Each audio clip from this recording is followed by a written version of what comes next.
SBI bank की एक insurance policy है जिसका नाम है पर्सनल एक्सीडेंटल इंश्योरेंस प्लान। अगर आप लोग इस पॉलिसी में इन्वेस्टमेंट करते हैं तब यहाँ पर आपको 100 रुपीज से लेकर 1000 रुपीज का प्रीमियम पे करना पड़ता है। डिपेंड करता है कि आपको कितना प्रीमियम पे करना है और आपके प्रीमियम के हिसाब से आपको यहाँ पर एक्सीडेंटल पॉलिसी कवर मिलता है। लेट्स अगर किसी का एक्सीडेंट हो गया है और उसके पास ये पॉलिसी है तो उसे बहुत सारे बेनिफिट्स मिलेंगे। इस पॉलिसी के अंदर 2 लाख से 20 लाख तक का कवर मिलता है और यहाँ पर एक्सीडेंट के केस में ये पॉलिसी बहुत ही ज्यादा बेनिफिशियल साबित होती है। अगर आपको इस पॉलिसी के बारे में डिटेल में जानना है तो इसके ऊपर मैंने एक डेडिकेटेड वीडियो बनाई है जहां पर मैंने इस पॉलिसी के बारे में आपको डिटेल में बताया है। वीडियो की लिंक आपको डिस्क्रिप्शन में मिल जाएगी और आप चैनल पर जाकर चेकआउट कर सकते हैं। लेकिन एसबीआई बैंक की पर्सनल एक्सीडेंट पॉलिसी को लेकर मार्केट में बहुत सारे लोगों के कुछ सवाल हैं। बहुत सारे लोगों की कंफ्यूजन है कि इस पॉलिसी का क्लेम कब मिलता है, कभी पॉलिसी लेना बेनिफिशियल होता है और इस पॉलिसी का मेन पर्पस क्या होता है। और तो और मार्केट में से बहुत सारे लोग हैं जिनका ये क्वेश्चन है कि अगर हम लोग एक्सीडेंटल पॉलिसी लेते हैं और कोई भी एक्सीडेंट ऑकर नहीं होता है तब यहाँ पर प्रीमियम पे किए गए अमाउंट का क्या होगा। तो हर एक सवाल का जवाब आज के इस वीडियो में देने वाला हूं। लेकिन अगर आप लोगों को एसबीआई बैंक की इस पॉलिसी के बारे में नहीं पता है तो उस वीडियो को जाकर देख लेना जिसकी लिंक आपको डिस्क्रिप्शन में मैंने दी है। इस पॉलिसी को लेकर सबसे बड़ा सवाल ये आता है कि आपको क्लेम कितना मिलेगा। लेट्स से अगर किसी का एक्सीडेंट हो जाता है और उसके एक्सीडेंट के बाद हॉस्पिटलाइजेशन का खर्चा 10 लाख का आ जाता है तो यहाँ पर इस इंश्योरेंस के अंदर क्या आपको 10 लाख रुपीज मिलेंगे? बिल्कुल नहीं।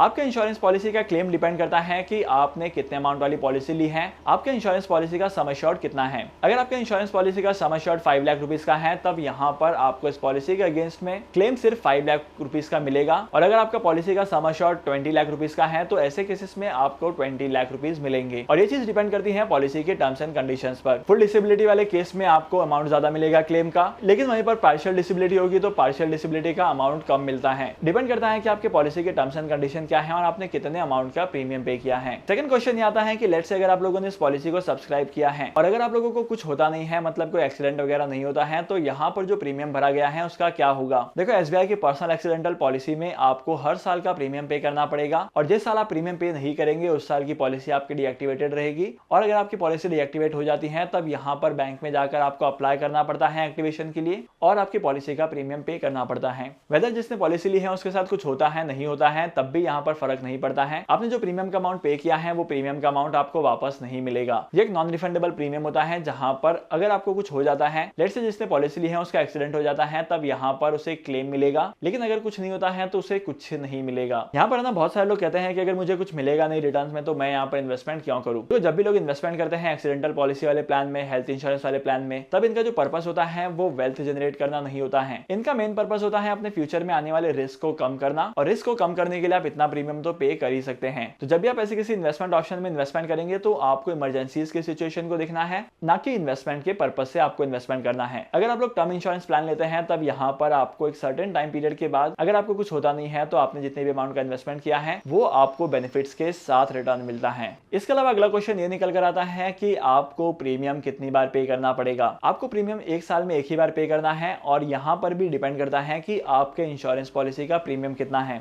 अगर आपने 1000 रुपीज प्रीमियम वाली पॉलिसी ली है तो आपको एक साल का 1000 रुपया देना है। अगर आपने 500 वाली पॉलिसी ली है तो आपको 500 रुपीज 1 ईयर का पे करना है। ओवरऑल अगर आप इस एक्सीडेंटल पॉलिसी के लिए अप्लाई करते हैं तब यहाँ पर आपको बहुत सारे बेनिफिट्स होते हैं। आपका फ्यूचर प्रोटेक्टेड रहता है और आपके फैमिली का फ्यूचर भी प्रोटेक्टेड रहता है। तो डेफिनेटली अगर आप लोग टर्म इंश्योरेंस और हेल्थ इंश्योरेंस लेते हैं तब यहाँ पर आपको ये इंश्योरेंस भी डेफिनेटली करना चाहिए। अगर आप इस इंश्योरेंस पॉलिसी को अप्लाई करना चाहते हैं तब यहाँ पर आपके पास होना चाहिए एसबीआई बैंक का सेविंग अकाउंट। एसबीआई बैंक के सेविंग अकाउंट के साथ ही आप अप्लाई कर सकते हैं, वरना आप अप्लाई नहीं कर पाएंगे। और फुल इन्फॉर्मेशन के लिए आप उस वीडियो को चेकआउट कर लेना, मैंने लिंक डिस्क्रिप्शन में दे दी है। आई होप कि आपको इस पॉलिसी से रिलेटेड जो भी डाउट थे वो सॉल्व हो चुके हैं। लेकिन अगर आपको फिर भी कोई डाउट होता है तो मुझे कमेंट सेक्शन में जरूर पूछना। और अगर आपको आज की इस वीडियो का कंटेंट वैल्यूएबल लगा है तो इस वीडियो को लाइक करना, शेयर करना और मैं आपको मिलूंगा अगली वीडियो में नए टॉपिक के साथ, एक इंटरेस्टिंग टॉपिक के साथ। तब तक के लिए signing off, happy investing and good bye.